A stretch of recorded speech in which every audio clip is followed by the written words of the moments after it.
देख रहे हैं अपना YouTube channel AK competition classes और मैं हूं अखिलेश तिवारी। आज मैं आपको बायोलॉजी से एक विशेष चैप्टर आनुवंशिकता का सिद्धांत लेकर के आया हूं। बहुत ही इम्पोर्टेंट चैप्टर है और आपको समझ में भी अच्छे से आएगा। बस वीडियो को लास्ट तक देखते रहना और अगर वीडियो आपको अच्छी लगती है तो कृपया वीडियो को लाइक शेयर सब्सक्राइब जरूर करिएगा, जिससे आपके पास हमारा वीडियो का नोटिफिकेशन सबसे पहले पहुंचता रहे और आप अच्छे से आगे पढ़ाई करके आगे बढ़ सकें। चलिए वीडियो को स्टार्ट करते हैं। टॉपिक है आपका आनुवंशिकता का सिद्धांत। सबसे पहले जान लीजिए आनुवंशिकता होती क्या चीज़ है, तब उसके आगे सिद्धांत के बारे में जानते हैं। ठीक है, आनुवंशिकता क्या होती है? आनुवंशिकता इसका मतलब एकदम सेम जैसे हम हैं, हमारे ही जैसा कोई और आ जाए। ठीक, तो एकदम आन मान दोनों का चेहरा मैप करता हो, कुछ ऐसे लक्षण दिखाई देते हो जिससे लगे कि हमारा ही खून उसके अंदर में भी होगा, तभी दोनों एक साइड पे दिखाई दे रहे हैं। बात समझ पाए कि नहीं? तो आनुवंशिकता का मतलब होता है अपने ही जैसे किसी नए संतान को जन्म दीजिए और आपका गुण उस बच्चे के अंदर आ जाए तो उसी को आनुवंशिकता कहा जाता है। अब देखिए इसे ध्यान से, आनुवंशिकता शब्द की खोज सबसे पहले मेंडल नामक एक वैज्ञानिक थे। मेंडल, ग्रेगर जॉन मेंडल, इनका पूरा नाम है ग्रेगर जॉन मेंडल नामक वैज्ञानिक थे। इन्होंने ही खोजा था आनुवंशिकता और इन्होंने बताया था कि माता पिता से उसकी संतानों में, ध्यान समझिएगा बच्चे बात को, नहीं तो पकड़ नहीं पाओगे। माता पिता से उसकी संतान में पीढ़ी दर पीढ़ी कुछ लक्षण उभरते हुए दिखाई देते हैं, उसी को आनुवंशिकता का सिद्धांत बताया। ठीक है, उसी लक्षण का जो खोज किया इन्होंने, उसी लक्षण को खोज करने के बाद बताया कि यही आनुवंशिकता का सिद्धांत है। अब उस सिद्धांत को इन्होंने कई प्रकार से प्रयोग में बताया था। आपको बस यही तरह जानकारी लेना है कि आनुवंशिकता का सिद्धांत किसे कहा जाता है। तो आनुवंशिकता का सिद्धांत वही होता है माता पिता से उसके संतान में उत्पन्न होने वाला विशेष प्रकार का लक्षण जो पीढ़ी दर पीढ़ी हमको दिखाई देता है, वही लक्षण क्या कहलाता है? आनुवंशिकता का लक्षण कहलाता है। जैसे आप देखिए इधर, ये मान लीजिए पिता है, पिता, इनसे दो संतान जन्म लिया, एक लड़का है और एक लड़की है। ठीक है, दो संतान जन्म हुआ है। अब इसी संतान के बारे में देखिएगा, पिता से संतान दोनों उत्पन्न हुई है, लड़का और लड़की। ठीक, अब हम इसमें देखते हैं कि मान लीजिए लड़का, ये जो लड़का है ये अपने पिता से कुछ मैच करता है, चेहरे की बनावट मैच करती होगी, शरीर की लंबाई मैच करती होगी, हाथ के फिंगर्स जो है मैप करते होंगे, कुछ न कुछ आपको लक्षण ऐसा मिलेगा जो पिता से मैपिंग होती होगी। ठीक है, तो वही लक्षण जो पिता से उसकी संतान में उत्पन्न होता है, वही लक्षण क्या कहलाता है? आनुवंशिकता का लक्षण कहलाता है। खास करके लेडीज में, लड़कियों में पिता का लक्षण बहुत कम मात्रा में आता है। ठीक है, लड़कियों में पिता का लक्षण बहुत कम आता है और लड़कियों में ज्यादातर माता का लक्षण मिलता है। जिस प्रकार से माता का चेहरा होगा, शरीर होगा, लंबाई चौड़ाई होगी, वही हिसाब से ये बच्ची जो लड़की है ये भी उसका जन्म लेने के बाद वही वेशभूषा में ढलने लगती है। ठीक है, यानी पिता से लड़के में आनुवंशिकता का लक्षण मौजूद मिलता है और माता से लड़की में मिलता है। ठीक है, तो यही लक्षण की जो बात हम कर रहे हैं, यही लक्षण आनुवंशिकता का लक्षण कहलाता है। इसी को आनुवंशिकता का सिद्धांत भी कहा जाता है और इस सिद्धांत के खोजकर्ता ग्रेगर जॉन मेंडल जी हैं। इन्होंने इसी लक्षण को प्रतिपादित करने के लिए एक नया प्रयोग किया था। उसी प्रयोग के बारे में हम लोग आज यहाँ पर अध्ययन करेंगे। ठीक है, चलिए इस लक्षण के बारे में ग्रेगर जॉन मेंडल ने जो अपना प्रयोग दिया है, उसी प्रयोग के विषय में बेटा हम बात कर रहे हैं। देखिए वैज्ञानिक हैं, वैज्ञानिक ही खोज करता है तो सही बात है, लेकिन इनकी खोज में एक विशेष टिप्स मिला है। वही टिप्स के बारे में हम लोग जानते हैं क्यों इन्होंने ऐसा किया था। ठीक है, अब वो क्या चीज है इसको जानने के लिए तो आप लोग लालायित हैं, लेकिन पहले ये बता दीजिए हमको कि ग्रेगर जॉन मेंडल जब आनुवंशिकता की खोज किए थे तो वो केवल एक वंश के लिए बात किए थे कि ये वंशागत रोग होता है, इसके विषय में बताए थे। बताइए, वंशागत के लिए बात किए थे। ठीक है, देखिए आनुवंशिकता का सिद्धांत जो दिए थे बस उसमें यही इतना बताए थे कि माता पिता से उसकी संतान में आ जाता है लक्षण, लेकिन इन्होंने ही एक नियम वहीं पे और दिया था। वो क्या था? वंशागतिक रोग। ये वंशागतिक रोग होता है। अब जो बच्चा जन्म लिया है उससे जो संतान उत्पन्न होगी वो अगली पीढ़ी में जरूर आएगी, ठीक है ना। यानी एक पीढ़ी से दूसरी पीढ़ी में, दूसरी से तीसरी में, तीसरी से चौथी में ट्रांसफर होने की प्रक्रिया होती है वंशागत। ठीक, इसी के बारे में इन्होंने बताया है। अब चलिए इसके बारे में देखते हैं मेंडल ने क्या प्रयोग किया। देखिए भाई, इन्होंने कहा कि शेर का बच्चा शेर होता है, शेर का बच्चा शेर होता है। तो का कुत्ता का बच्चा बिल्ली थोड़ा होता है, वो कुत्ता होता है। चूहे का बच्चा चूहे होगा, है ना। बिल्ली का बच्चा बिल्ली होगा। काहे कि जो आनुवंशिकता का लक्षण है वो उसकी संतान में अगर कुत्ता का पिल्ला है तो कुत्ता के पिल्ला का लक्षण कुत्ते के पिल्ला में आएगा, बिल्ली के पिल्ला में नहीं जाएगा। बात समझे नहीं समझे? हम यही बात कर रहे थे कि जो कुत्ते का बच्चा होता है उसका लक्षण बिल्ली के बच्चे के अंदर नहीं जा सकता है, क्योंकि उसकी माता दूसरे जाति की है और इसके माता दूसरी जाति की है, इसलिए जाति का अंतर है। तो इसलिए उनका लक्षण इनके अंदर नहीं जाएगा और इनका लक्षण उनके अंदर नहीं जाएगा। मेंडल ने जो है प्रयोग के लिए बहुत सारे पौधों को देखा, पौधों के ऊपर ही प्रयोग किया था, किसी जानवर के ऊपर नहीं किया था। जानवर के ऊपर एक बार ट्रायल किए थे, एक चूहा पकड़े होकर पूंछ पकड़ के काट दिए। तो ये सोचे थे कि जब उसे नया बच्चा जन्म लेगा तो पूंछ कटा होगा, लेकिन लंबी पूंछ वाला निकला। फिर अगली पीढ़ी यानी ओकरे बच्चा जो पूंछ निकली वो पकड़ काट दिए। अब सोचिए ऐसे जो उत्पन्न होगा वो हो सकता पूंछ कटा हो जाए, लेकिन ये 4-6 पीढ़ी के बच्चों की पूंछ काटते रहे, लेकिन ऐसा संभव नहीं हुआ। ये को बच्चे पूंछ कटे नहीं पैदा हुए, सब लंबी पूंछ वाले थे। इन्होंने कहा ये फेक न्यूज है, हटाइए इसे, दूसरा कुछ लीजिए।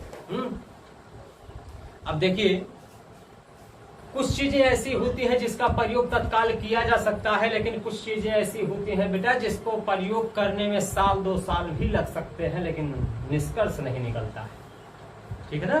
1-2 साल भी लग सकते हैं लेकिन निष्कर्ष नहीं निकलता है। जैसे कक्षा 10 का प्रयोग आप कक्षा 8 में विचार कर लीजिए तो 2 साल का अंतर है।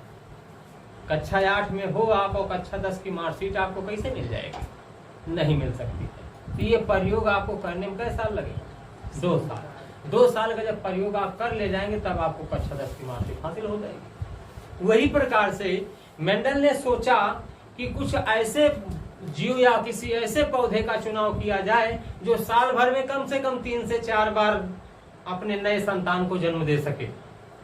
ठीक, तो इन्होंने बहुत कुछ सोचा, बहुत विचार किया, लेकिन कोई जानवर या कोई पौधा ऐसा नहीं मिला, केवल एक पौधा छोड़ करके। ठीक, वो पौधा क्या था? मटर का पौधा। ठीक, एक बात आपको मिल गई, मेंडल ने किस पौधे पर प्रयोग किया था? मटर का पौधा।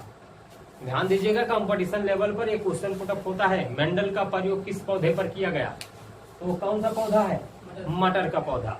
ठीक, अब ध्यान दीजिए, मटर के पौधे की क्वालिटी क्या होती है इसके विषय में जानना है। ठीक, मटर का पौधा हो या कोई भी पौधा हो, सब में 3 क्वालिटियां होती हैं। कौन कौन? पहला है हाइब्रिड प्रजाति, जिसे संकर प्रजाति कहा जाता है। दूसरा है झुर्रीदार, और तीसरी है बौनी प्रजाति।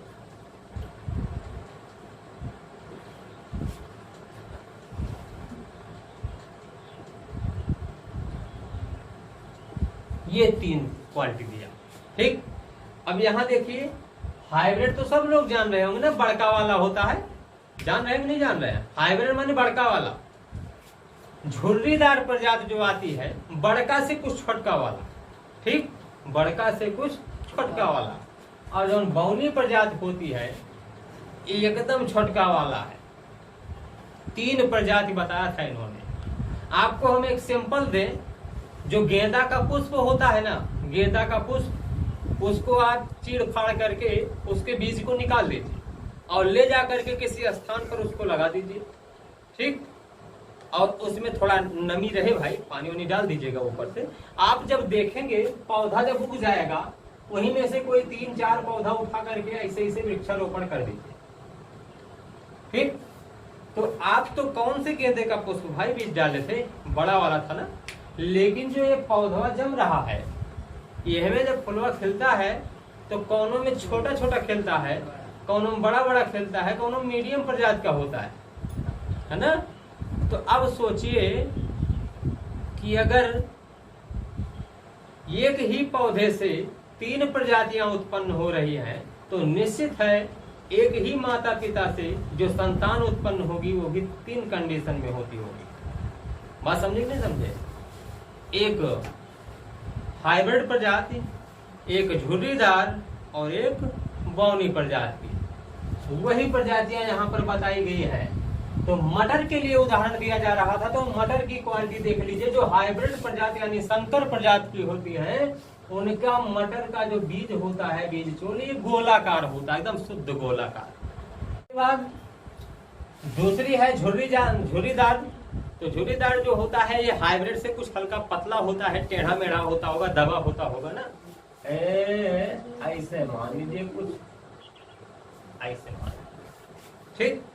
और जो झुर्रीदार होते हैं ये चिपके होते हैं, एकदम छोटे छोटे चिपके होते हैं, ऐसे टेढ़ मेढ़ होकर के ऐसे, ठीक। ये झुर्रीदार में आते हैं।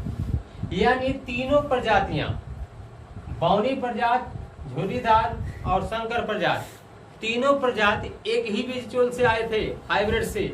हम लोग क्या करते हैं बेटा, जब खेती में ले जाकर के उसे उगाना रहता है तो बीज भंडार से जाकर के वहां से बीज लेकर के आते हैं, नए ब्रांड के बीज को, और खेतों में उगाने के बाद वहीं में से 3 प्रजातियां ऑटोमेटिक उत्पन्न हो जाती हैं, ठीक है ना। तो हम लोग उसी अनाज को जब बेच देते हैं बाजार में, तो वही जाकर के सेल हो जाता है, और सेल होने के बाद उसमें से जो मोटे दाने यानी हाइब्रिड प्रजाति वाले होते हैं, उन्हीं को छटैया करके अलग कर दिया जाता है, बाकी सबको फिर भेज दिया जाता है यहीं में, ले जाओ बेचो खाओ वहीं। और मोटा ताजा वाला दाना जो होता है उसको उठा करके थोड़ा ले गए लैब में, थोड़ा केमिकल वगैरह मिला दिए और ऊपर से रंग कलर कर दिए, वो हो गया ना बेच, फिर वही मार्केट में आ गया बिकने के लिए, अगले साल फिर वही ला करके बैठा। बात समझे कि नहीं समझे? तो यही 3 प्रजातियां होती हैं मटर की, जिसके बारे में मेंडल जी ने बताया था। और इन्होंने इसका प्रयोग कैसे किया? ये पौधा जो होता है ये त्रिमासिक फसल देता है। ये मटर का पौधा जो होता है ये त्रिमासिक फसल देता है। तो अगर ये त्रिमासिक फसल दे रहा है तो यानी एक साल में 12 मंथ होते हैं, और 12 मंथ को तिमाही से भाग कराएंगे तो 4 बार फसल देगा। यानी एक साल में मटर का पौधा 4 बार फसल देता है, ठीक है ना। आप लोग जानते हैं बाजारों में हरी मटर 12 महीने बिकती है। केवल हम लोगों के यहाँ नहीं हो रहा, तो मत समझिए मटर नहीं पैदा हो रही है, 12 महीने मटर बिकती है। तो उसका रीजन क्या है? क्योंकि हर जगह का तापमान टेम्परेचर अलग अलग होता है। तो आज हमारे यहाँ का टेम्परेचर अलग है तो नहीं बो रहे हैं उसे, कहीं का तो सही है तो वहां पे उगाया जा रहा होगा। तो वही प्रकार से इन्होंने जो मटर का पौधा लिया प्रयोग में अपने, तो उसमें यही लिए लिया था इस पौधे को, क्योंकि ये साल भर में 4 बार फसल देता है, ठीक। और चारों बार में इन्होंने देखा कि जब पहली बार मटर का पौधा उगाया गया, हाइब्रिड प्रजाति से रोपण हुआ था भैया, ठीक है, हाइब्रिड प्रजाति से। इससे जब पौधा निकला तो यहां से जो फली आई,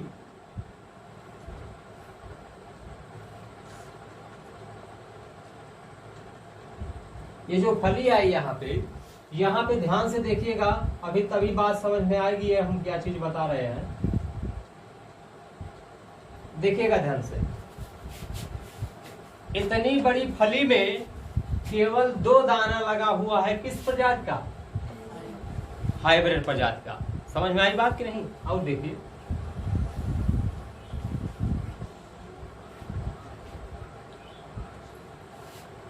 समझ गए होंगे।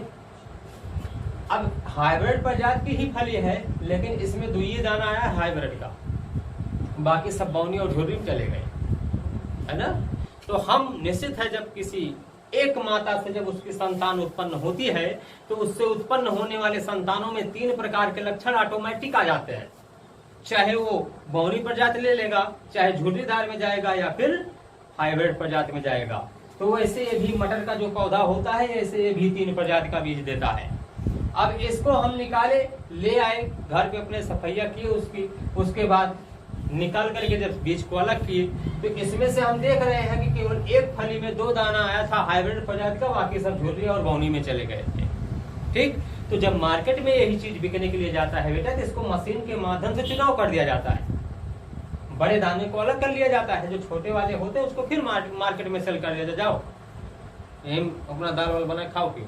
ठीक, लेकिन ये जो दोनों है इनको कहाँ भेज दिया गया? लैब में। ये फिर जाएंगे वहां, संशोधित होंगे, थोड़ा सा इसमें भी केमिकल वगैरह मिला दिया जाएगा जिससे इनका मनोबल बढ़ा रहे, और बाद में मार्केट में फिर यही आ जाएंगे आपके लिए, इन्हें खरीद करके फिर से खेत में रोपाई कर। समझ पाए बात को? तो ये तीनों प्रजातियां जो आ रही है, अब इसके बाद देखिए मेंडल ने क्या क्या निष्कर्ष निकाला था इनके विषय में, उसके बारे में जानते हैं। मेंडल के प्रयोग में बेटा सबसे पहले पौधों का कुछ लक्षण मिला जिसे अप्रभावी और प्रभावी लक्षण के रूप में व्यक्त किया गया। ठीक है, इसके लिए थोड़ा सा हम ही ध्यान देते हैं। लक्षण में पहला नंबर आपको मिलेगा बीज की आकृति, यानी जो मटर का बीज है उसकी आकृति कैसे होती है। तो इसका प्रभावी लक्षण बता रहा है कि जो होता है हाइब्रिड प्रजाति उसका बीज कैसा होता है? गोल होता है, और अप्रभावी में बता रहा है झुर्रीदार। ठीक, यानी अगर हाइब्रिड प्रजाति है तो गोल रहेगा, अन्यथा झुर्री या बौना हो सकता है। अगला बता रहा है नंबर 2 बीज का रंग। बीज का रंग, तो बीज का रंग अगर आपका हाइब्रिड है तो पीला रंग होगा, और अगर अप्रभावी में है तो आपका हरा हो सकता है, क्योंकि जो मटर के बीज होते हैं वो अगर झुर्रीदार या बौनी प्रजाति में होते हैं तो पीले कलर नहीं देते हैं, वो हरे हरे कलर में हो जाते हैं। आप लोग देखे होंगे खेतों में उगती है मटर, तो उसमें देखिए जो पीले रंग के होते हैं वही हाइब्रिड प्रजाति में जाते हैं, बाकी जो अलग रंग के हो जाते हैं उनको बौनी और झुर्री में लगा दिया जाता है। ठीक है, तीसरा नंबर है बीज कवच का रंग। तीसरा नंबर है बीज कवच का रंग। अब बीज कवच का रंग का मतलब क्या होता है? जो मटर के ऊपर का छिलका होता है, मटर के ऊपर का छिलका, उसका रंग क्या होता है? लाल होता है। और इसमें क्या बताया? बीज का रंग जो होता है इसमें प्रभावी लक्षण में लाल रंग का आता है और अप्रभावी लक्षण में श्वेत रंग का आता है। ठीक, इसके बाद आ रहा है फली की आकृति। फली माने जो मटर की फली होती है उसकी आकृति कैसे होती है? तो प्रभावी लक्षण में बता रहा है फूली हुई होती है, यानी मोटी ताजी रहती है, और अप्रभावी में बता रहा है पिचकी होती है, यानी जब दाना छोटा होगा तो निश्चित है फली पिचकी होगी, दाना मोटा होगा तो निश्चित है कि वो मोटी होगी। आगे फली का रंग, तो फली का रंग प्रभावी लक्षण में हरा मिलेगा आपको, और अप्रभावी में पीला भी हो जाता है। पुष्प की स्थिति, यानी जो पुष्प होता है उसकी स्थिति कैसे होती है? तो प्रभावी लक्षण में कक्षास्थ होती है, यानी जहां पर वो स्थित होता है उसके पीछे एक कक्षा बनी होती है, उसी में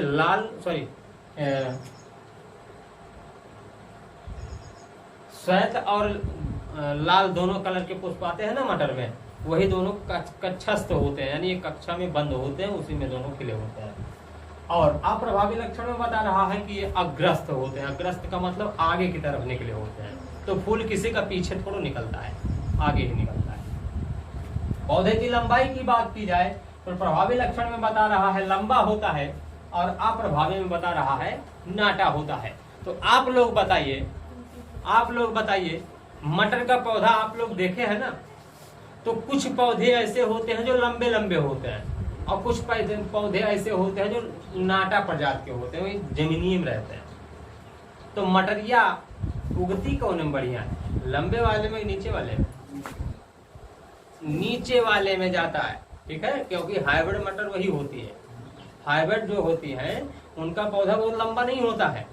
आप लोग देखे होंगे यार, यहाँ मार्केटों में तमाम प्रकार के पौधे आते हैं, आनुवंशिकता में इन्होंने बताया था कि माता पिता से उसके संतान के मध्य उत्पन्न होने वाले कुछ विशेष प्रकार के लक्षण होते हैं बेटा, जो उनकी संतान में देखने को मिलते हैं। उसी लक्षण के बारे में आज आपको बताया जा रहा है। तो पहला वाला जान लीजिए, प्रभाविता का नियम होता है, पहला पॉइंट है।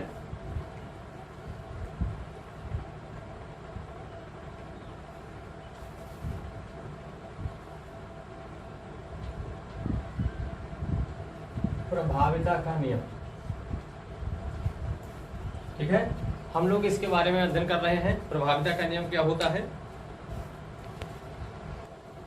तो प्रभाविता के नियम में आपको यही चीज बताया जा रहा है कि कुछ लक्षण ऐसे होते हैं जो प्रभावी होते हैं। प्रभावी का मतलब ऊपर से दिखते हैं, और कुछ लक्षण ऐसे होते हैं जो ऊपर से नहीं दिखते हैं। जैसे बोलचाल, बोलचाल की भाषा जो है ये बोलने पर ही पता चलता है, देखने पर नहीं पता चलता है, तो वो अप्रभावी है। और जो दिखाई देने वाला लक्षण होता है वो प्रभावी लक्षण होता है। बात समझ गए कि नहीं? तो जो यहाँ प्रभाविता का नियम डाला गया है, तो मेंडल जी ने प्रभाविता के नियम में यही चीज बताया है कि हर एक युगल में 2 जोड़ा लक्षण पाया जाता है। हर एक युगल में संतान में 2 जोड़ा लक्षण पाया जाता है। तो जो लक्षण हमको सामने से फेस टू फेस मिलने पर जो दिखाई देता है, उस लक्षण को प्रभाविता का नियम कहा जाता है या प्रभाविता का लक्षण कहा जाता है। और जो लक्षण हमको नहीं दिखाई देता है, प्रत्यक्ष रूप से नहीं देख पाते हैं, वही लक्षण क्या होता है? अप्रभावी लक्षण होता है। यही है आपके प्रभाविता का नियम। बात समझ में आई कि नहीं? फिर से बताएं, समझ गए हो? चलिए अगला, दूसरा नियम है आपका पृथक्करण का नियम। पृथक्करण माने होता है बंटवारा। पृथक्करण माने क्या होता है? बंटवारा। इसमें क्या होता है बेटा कि जैसे एक पीढ़ी में जो लक्षण आपके संतान में दिखाई दे रहा है, कोई ये जरूरी नहीं होता है कि यही लक्षण अगले वाली पीढ़ी में भी चला जाए, ठीक है। अगले वाली पीढ़ी में इस वाले लक्षण की अपेक्षा कोई दूसरा लक्षण भी जा सकता है जो आपके दादा परदादा से हो मिल रहा हो, ठीक। तो इस लक्षण को क्या कहा जाता है? पृथक्करण का लक्षण कहा जाता है, यानी ये पृथक्करण का नियम में आता है। पृथक्करण में बंटवारा होता है। एक पीढ़ी का लक्षण अगली पीढ़ी में न जाकर के किसी अन्य पीढ़ी में ट्रांसफर होता है, उसी को पृथक्करण कहा जाता है। आपका तीसरा पॉइंट है स्वतंत्र अव्यूहन का नियम। क्या है? स्वतंत्र अव्यूहन का नियम। तो स्वतंत्र शब्द आ गया है, इसका मतलब होता है स्वतंत्रता हो, जहां पे वही स्वतंत्र होता है। तो इसमें क्या होता है कि जैसे एक पीढ़ी का लक्षण किसी अन्य पीढ़ी में चला जाए, या पिछली पीढ़ी का लक्षण आपकी और पहले वाली पीढ़ी में चला आए, ऐसे लक्षण को स्वतंत्र अव्यूहन का नियम कहा जाता है। इसमें क्या होता है कि इसमें जो परमाणु होते हैं, आनुवंशिकता के लक्षण वाले जो परमाणु होते हैं, वो एक पॉइंट से हट करके किसी दूसरे पॉइंट में ट्रांसफर हो जाते हैं, या दूसरे पॉइंट से हट करके पहले पॉइंट में ट्रांसफर हो जाते हैं। इस प्रकार के लक्षण को स्वतंत्र अव्यूहन का नियम कहा जाता है, जिसके घटक जो होते हैं, यानी आनुवंशिकता का लक्षण जो होता है, वो कोई जरूरी नहीं होता है कि हर एक पीढ़ी से जो एक पीढ़ी में है वही अगली पीढ़ी में रहे, या अगली पीढ़ी वाला अगली पीढ़ी में जाए। उसमें से इसमें और इसमें से उसमें भी ट्रांसफर हो सकता है। इसी को स्वतंत्र अव्यूहन का नियम कहा जाता है। अगला टॉपिक है बेटा आपका आनुवंशिक पदार्थ, ठीक है। देखिए, आनुवंशिकता का लक्षण हम शुरू से ही पढ़ते चले आ रहे हैं, लेकिन अभी तक आनुवंशिक पदार्थ के बारे में हम लोग नहीं जाने हैं। आनुवंशिक पदार्थ यानी आनुवंशिकता का जो सिद्धांत बनाया गया, जो लक्षण होता है, वो किसी कारण से होता होगा, डायरेक्टली तो होता नहीं होगा। तो उसी लक्षण के बारे में हम पढ़ेंगे कि आनुवंशिक पदार्थ में क्या पॉइंट पाया जाता है, ठीक है। ध्यान से सुनिएगा बात को। डीएनए एक आनुवंशिक पदार्थ होता है। डीएनए एक आनुवंशिक पदार्थ होता है। अब डीएनए का जो नाम है वो नाम होता है डीएनए। इसका पूरा नाम होता है डीऑक्सी न्यूक्लिक एसिड होता है। और यही जो है प्रोकैरियोटिक कोशिकाओं के साथ डीएनए एक गुणसूत्र के रूप में कोशिका द्रव्य में उपस्थित होता है, ठीक है। प्रोकैरियोटिक कोशिकाओं के साथ डीएनए कोशिका द्रव्य में उपस्थित होता है, और यूकैरियोटिक कोशिकाओं के साथ डीएनए प्रोटीन के साथ मिलकर के एक नए गुणसूत्र का निर्माण करता है। डीएनए यही जो होता है, एक जो है प्रोकैरियोटिक कोशिका में रहता है और एक यूकैरियोटिक कोशिका के साथ मिल करके एक नए गुणसूत्र का निर्माण कर देता है। इसी के कारण इसकी संख्या 2 या 2 से अधिक हो जाती है। क्योंकि एक डीएनए आपके प्रोकैरियोटिक कोशिका में पाया जाता है और एक डीएनए यूकैरियोटिक कोशिका में पाया जाता है। तो नाम तो 2 का आया, लेकिन जिस कोशिका के साथ ये मिल रहे हैं उनके साथ तो और कण मौजूद है ना, तो इसलिए 2 या 2 से अधिक पदार्थ एक साथ मिल जाते हैं। ये केंद्रक में स्थित होता है। अब केंद्रक क्या होता है? ये सेंट्रल पॉइंट होता है, जहां पे पाए जाते हैं उसी के मध्य भाग को क्या कहा जाता है? केंद्रक कहा जाता है। ये उसी में स्थित होता है, क्योंकि गुणसूत्रों में आनुवंशिक पदार्थ होता है और गुणसूत्र कोशिका विभाजन द्वारा पीढ़ी दर पीढ़ी संतति कोशिकाओं में पहुंचते रहते हैं, यानी एक पीढ़ी से दूसरी पीढ़ी में ट्रांसफर होते रहते हैं जो भी गुणसूत्र पाए जाते हैं। क्योंकि आप तभी आनुवंशिकता का लक्षण पहचान सकते हैं जब पिछली पीढ़ी का अगली वाली पीढ़ी में जाएगा, तभी तो आपको दिखाई देगा। तो इसका मतलब यही गुणसूत्र होते हैं जो ट्रांसफर होकर के दूसरी पीढ़ी में चले जाते हैं। अब इसके बाद गुणसूत्रों के सिद्धांत के आधार पर देखा जा रहा है कि इसके अनुसार इनका सिद्धांत कैसे प्रस्तुत किया गया। तो इसमें आपको पहला पॉइंट बताया जा रहा है, बात को बहुत ध्यान से समझना तभी बात समझ पाएंगे। पहला पॉइंट क्या है? सभी जीवों में प्रत्येक लक्षण के लिए कम से कम एक जोड़ी जीन या कारक की आवश्यकता होती है। सभी जीवों में अपना लक्षण प्रदर्शित करने के लिए कम से कम एक जोड़ी जीन की आवश्यकता होती है। अकेला जीन कुछ नहीं लक्षण प्रदर्शित कर सकता है, जोड़ा होता है इसका। तो एक जोड़ी कम से कम होना चाहिए, बाकी और हो जाए तो बात अलग है। ठीक है। दूसरा नंबर, आनुवंशिक लक्षणों के जीन या आनुवंशिक कारक गुणसूत्रों की पंक्तिबद्ध होते हैं और गुणसूत्रों के साथ एक पीढ़ी से दूसरी पीढ़ी में वंशागत होते रहते हैं। वंशागत होने का मतलब एक वंश समाप्त हुआ तो दूसरे वंश में भी चले जाते हैं। इसी क्रिया को वंशागत लक्षण भी कहा जाता है। तीसरा नंबर है, किसी जीव के लक्षणों में शुक्राणु व अंडाणु दोनों ही बराबर मात्रा में योगदान देते हैं। किसी भी लक्षण में जो जीन होते हैं इनके शुक्राणु और अंडाणु दोनों बराबर मात्रा में भाग लेते हैं। और चौथा नंबर है आपका, जीवों की प्रत्येक कोशिका में गुणसूत्र जोड़े में मिलते हैं, किंतु युग्मकों के प्रत्येक गुणसूत्र युग्मक में केवल एक गुणसूत्र पाया जाता है। यही 4-5 लक्षण आपको याद करना होगा इसके लिए, आनुवंशिक पदार्थ के लिए जो डीएनए के रूप में यूज हो रहे हैं। ठीक है। इसके आगे का टॉपिक है लिंग गुणसूत्र। लिंग गुणसूत्र का मतलब मनुष्य में लिंग का निर्धारण कैसे किया जाता है, यानी नर मादा की पहचान कैसे की जाती है, इसी के बारे में हम लोग अध्ययन करेंगे। तो लिंग गुणसूत्र के निर्धारण में बेटा ये गुणसूत्र केवल लिंग निर्धारण के लिए उपयोग किए जाते हैं। इसमें क्या होता है कि इनका केवल एक जोड़ा उपस्थित होता है। मादा जंतुओं में दोनों लिंग के लिए एक जैसे लक्षण होते हैं, जैसे XX एक मादा का होता है, क्या होता है? XX, और एक नर के लिए होता है XY। ठीक, ये गुणसूत्र है। और प्राय जंतुओं में जो होता है बस केवल एक जोड़ा पाया जाता है, लेकिन मनुष्यों में 2 जोड़ा पाया जाता है। नर का अलग होता है और मादा का अलग होता है। अब ध्यान दीजिएगा इधर, वैसे तो नाम से ही पता चल रहा है कि अगर XX गुणसूत्र मिल रहा है तो मादा का जनन होगा, अगर XY गुणसूत्र मिल रहा है तो नर का जनन होता है। चलिए ठीक है, एक एक पॉइंट आप समझ लीजिए ध्यान से। मान लीजिए मादा से X का गुणसूत्र और नर से भी X का गुणसूत्र स्रावित हो रहा है, तो दोनों आकर के यहाँ पे क्या बना रहे भाई? XX गुणसूत्र बना रहे हैं। तो यहाँ से जन्म किसका होगा? लड़की का जन्म होगा। जब X और X यानी मादा से भी X और नर से भी X गुणसूत्र शामिल होंगे तो यहाँ से निर्माण जो भी होगा नए जीव का, वो क्या होगा? मादा भाग होगा यानी लड़की होगा। और अगर इससे X और इनसे Y गुणसूत्र का साझा हो रहा है, यानी XY की मैपिंग हो रही है,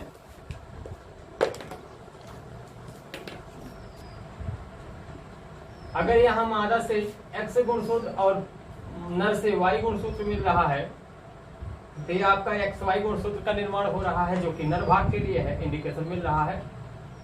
तो यहाँ पे लड़के का जन्म होता है। ये केवल पहचान लड़के और लड़कियों की है, यानी नर और मादा का मनुष्य के लिए। बाकी और सब जानवरों में बेटा जो जानवर होते हैं उनमें केवल एक जोड़ा पाया जाता है, और नर और मादा मनुष्यों में 2 जोड़ा गुणसूत्र पाया जाता है। और यहाँ से अगर एक मादा से एक नर से भाग से XX का निर्माण होता है तो यहाँ लड़की का जन्म होता है, और एक मादा से एक नर से अगर XY का निर्माण हो रहा है तो लड़की का जन्म होता है। ये पहचान तो अच्छी हो गई। उसके बाद दो छोटे बच्चों को अगर एक साथ खड़ा कर दिया जाए और यह एक ही जैसे वस्त्र पहना दिया जाए तो आप देखेंगे कि दोनों एक जैसे एक ही साइज में लगेंगे। आप ये नहीं पहचान सकते हो कौन लड़की है कौन लड़का है। तो उसकी पहचान करने के लिए आज हम आपको एक ट्रिक बता रहे हैं। उस ट्रिक को आप लोग अपनाइएगा तो अच्छे से पहचान हो सकती है। ध्यान से देखिएगा वो ट्रिक क्या है। मान लीजिए ये आपका लड़का है, ठीक, और यहाँ पर जो है ये लड़की है। दोनों एक ही साइज में है, एक ही साइज में है, खड़े, ठीक। और आप देखने पे इन्हें नहीं पहचान सकते। तो क्या होता है इसमें ना कि जैसे जो लड़के होते हैं इनका हमेशा दायां अंग चलायमान होता है। क्या होता है?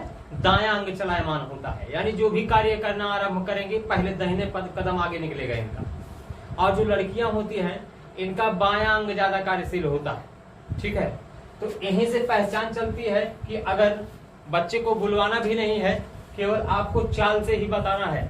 तो यहाँ पर आप देखेंगे कि जब लड़के और लड़की दोनों को एक साथ चलाया जाएगा तो लड़की का पहले बायां कदम आगे निकलेगा और लड़के का पहले दायां कदम आगे निकलता है।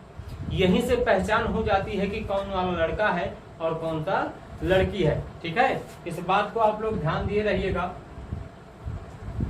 और एक पहचान आप लोगों को स्पेशली बता रहे हैं कि जैसे कोई महिला है, अगर वो गर्भधारण में है तो उसके पेट में बच्चा जो पल रहा है वो लड़की है कि लड़का है, इस चीज की पहचान करना बहुत मामूली चीज नहीं होती है। या तो फिर जांच कराया जाए तभी पता चलता है। लेकिन एक खास पहचान हम आप लोगों को आज इसी के माध्यम से दे रहे हैं। उस चीज की पहचान आप खूब अच्छे तरीके से कर सकते हैं। आप लोग नाम सुने होंगे चुकंदर, चुकंदर नाम सुने होंगे ना, नी वाला चुकंदर जो खाया जाता है सलाद में मिलता है ना चुकंदर। चुकंदर की पत्ती ले लीजिए, पत्ती उसकी, और उसको हाथ में खूब बढ़िया से रगड़ दीजिए। जब वो रस निकल जाए चुकंदर के पत्ती का तो उसको ले जा करके उसी महिला को नाक के पास सूंघा दीजिए, वही रस उसका, ठीक है। जब रस सूंघा दोगे तो आप देखोगे थोड़ी देर पश्चात अगर उस महिला को छींक आ गई, उस महिला को अगर छींक आ गई तो लड़का जन्म लेगा। 100% गारंटी के साथ इसका प्रयोग हम कर चुके हैं। 100% गारंटी है। अगर चुकंदर की पत्ती सूंघा देने से अगर छींक आ गई तो लड़के का जन्म होगा, और अगर छींक नहीं आई तो क्या होगा? लड़की का जन्म होगा। अगर इस प्रकार से आपको पहचान करना है, कभी भविष्य में मौका मिलता है तो आप इस नियम का प्रयोग करके चेक भी कर सकते हैं और 100% रिजल्ट आपको सही मिलेगा। अगर वीडियो आपको अच्छी लग रही है और आपको समझ में भी आ रहा है तो वीडियो को ज़्यादा से ज़्यादा मात्रा में शेयर कीजिए, लाइक एंड सब्सक्राइब कीजिए, जिससे हर एक स्टूडेंट के पास हमारे वीडियो का नोटिफिकेशन आसानी से पहुंचता रहे। अगले दिन फिर इसी समय आपसे मुलाकात होगी। तब तक के लिए नमस्कार।